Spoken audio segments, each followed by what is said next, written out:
The U.S. State Department is brazenly beating the war drums for Iran. They did this big press conference in front of what they claim is an Iranian missile. Let's watch, and then we'll discuss. In December of last year, UN Ambassador Nikki Haley stood here to highlight the dangers posed by Iran's dangerous proliferation of missiles across the Middle East. She highlighted how Iran was illegally providing weapons to Houthi militants in Yemen. It was a clear violation of UN resolutions then, and it remains so today. She also spoke of the threat these weapons pose to peace and security and to the innocent civilians caught in the crossfire. Today, the United States is unveiling new evidence of Iran's ongoing missile proliferation. The Iranian threat is growing, and we are accumulating risk of escalation in the region if we fail to act. In the time since Ambassador Haley's remarks, Iran's support of the Houthi militants has deepened. Its backing of terrorist activities across the world has increased, and its efforts to undermine regional stability have expanded.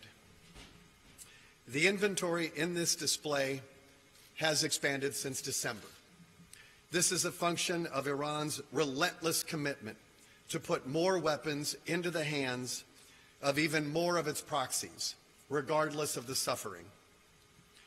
Iran has been prohibited by several UN resolutions from exporting arms for a decade. These restrictions were in place starting in 2006 under UN Security Council Resolution 1737 and 1747, which I helped to negotiate.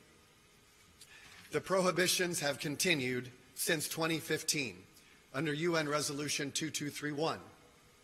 This display and the items we have added to it reveal an outlaw regime exporting arms as it pleases. Today we are unveiling Iran's Syad 2C surface-to-air missile, which you see behind me. That goes on and on and on and on. And it's at the point now where the propaganda is so bad and so lazy and so hacky that it would honestly just be a joke if there weren't also countless lives that are in jeopardy as a result of what they're trying to do here. So for those of you who might be too young to know what's going on, this is the exact kind of nonsense we saw in the build-up to the Iraq War. This is the exact kind of stuff. Oh, I'm standing in front of a bunch of weapons that we got from these really, really bad guys. Oh, they're so bad. We have to go stop them.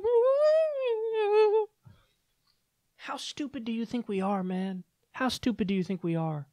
So, look at the arguments there. He's trying to get you outraged about the fact that Iran is allegedly arming the Shia Houthis in Yemen. Think about how stupid that is. You're supposed to be outraged that Iran is allegedly arming the Shia Houthis. What are we doing in Yemen? Well, first of all, we're arming Saudi Arabia, who is blockading the country, starving the country to death, letting them catch cholera and die, and also bombing hospitals, mosques, schools, any kind of civilian infrastructure you can think of.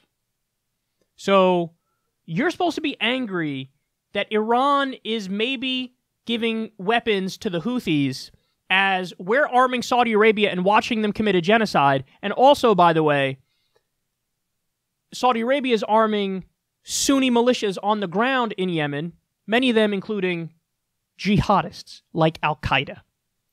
Not only that, we're also arming so-called moderate rebels in Syria, and it turns out 60% of these so-called moderates are Islamist extremists, also known as formerly al-Nusra, which was affiliated with Al-Qaeda, other jihadist groups.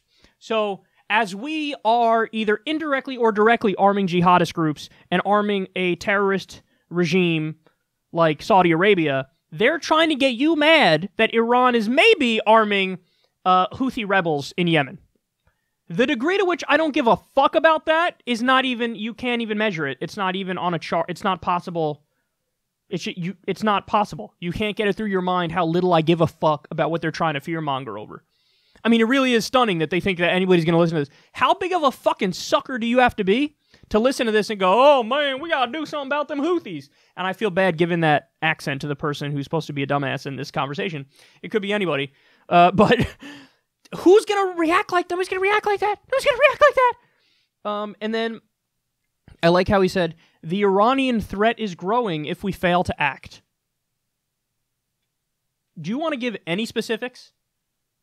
Okay, first of all, let's just admit what it is. Total dud on the fear-mongering over Yemen. That just, nobody's buying that. Because we're actively aiding a genocide there, so if we should be mad at anybody, it's us. Are we ripe for regime change as a result of that? Is Saudi Arabia ripe for a regime change as a result of that? But what else are you fear-mongering over? You want to give any specifics? They have missiles, and they might do a missile test every now and then. Oh! The idea that, like, what, Iran is going to wake up one Thursday and be like, you know what?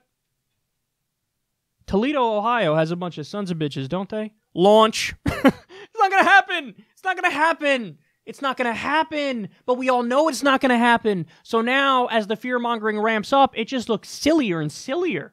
I mean, this is some real, again, I'm going to plug this movie again if you haven't seen it. This is some real wag the dog shit. Go watch the movie Wag the Dog and you'll know exactly what I'm talking about. That's what this is.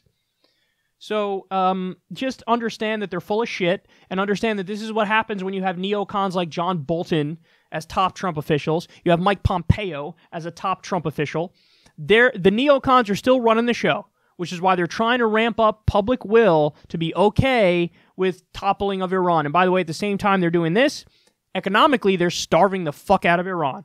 They put sanctions even on humanitarian goods going into Iran. The UN's top court said you can't do that. That's a violation of international law.